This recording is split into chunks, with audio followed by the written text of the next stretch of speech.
A lo largo de la historia, la humanidad ha intentado comprender el mundo que la rodea, buscando responder sus dudas en la medida de lo posible. Este trabajo ha sido responsabilidad de los científicos, quienes han logrado expandir los conocimientos sobre el mundo y todo lo que contiene, beneficiando a la humanidad en diversos ámbitos, como lo es en la rama de la medicina, enfocada en la recuperación de la salud, que, en cierta forma, se relaciona al caso de hoy. El científico que desencadenó esta historia fue el Dr. Robert Cornish. Graduado con honores en la carrera de biología en la Universidad de California en Berkeley, y habiendo obtenido su doctorado a los 22 años, Cornish era todo un prodigio. Dichos logros académicos, sumados a su impecable historial, hicieron que fuera rápidamente contratado por los laboratorios de la Universidad de Berkeley.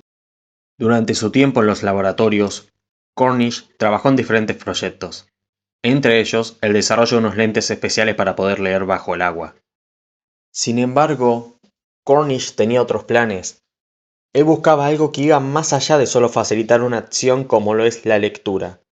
Él buscaba responder a una duda que rondaba por su cabeza, relacionada a la vida, y cómo poder no extenderla, sino más bien restaurarla.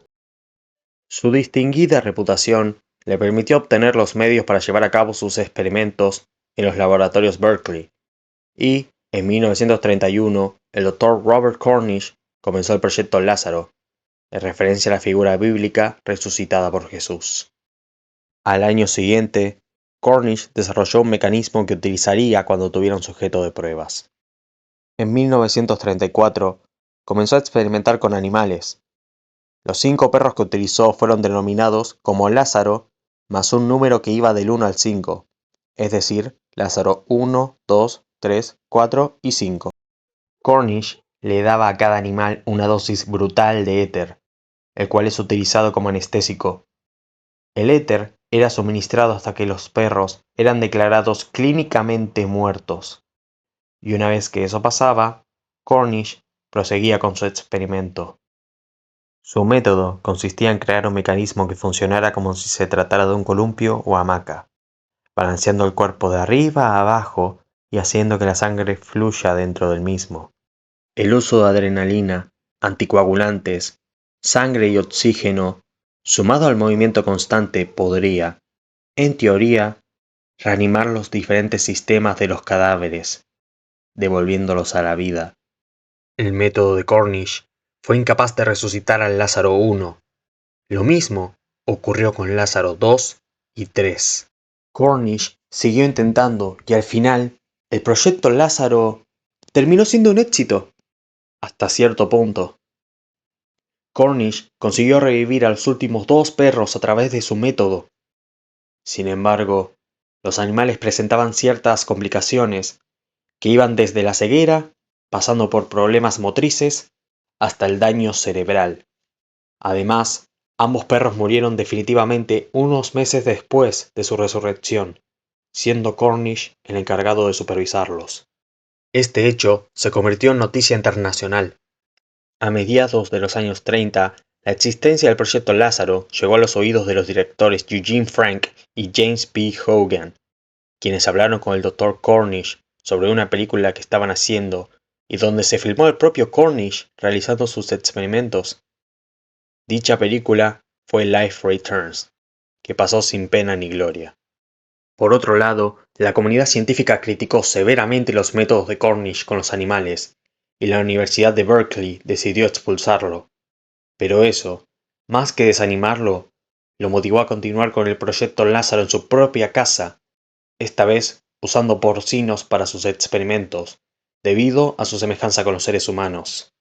En algún punto, Cornish comenzó a ofrecer dinero a cualquiera que se uniera al proyecto como sujeto de pruebas. Hubo un momento en el que unos 50 candidatos se ofrecieron para el experimento, entre ellos un hombre de Kansas quien pedía $300,000 a cambio de su participación. Cornish habló con los gobernadores de Colorado, Arizona y Nevada para que le permitieran usar a los sujetos en su proyecto. Sin embargo, sus solicitudes fueron rechazadas en reiteradas ocasiones. 1947. había llegado el momento de la verdad. Cornish habría perfeccionado su método y finalmente tuvo un conejillo de indias, el cual era Thomas McMonagall, quien se puso en contacto con Cornish para formar parte voluntariamente del proyecto Lázaro. De acuerdo a una nota dada por el Dr. Cornish, McMonagall veía en este experimento el potencial para salvar vidas a futuro. Sin embargo, hubo un problema.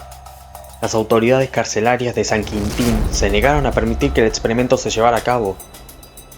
¿Por qué? Simple. Era debido a que McMonagall era un asesino de niños condenado a muerte. Por ende, temían de que, en caso de que el experimento funcionara y McMonagall reviviera, técnicamente habría cumplido su condena y por lo tanto aquel hueco legal los hubiera obligado a soltarlo.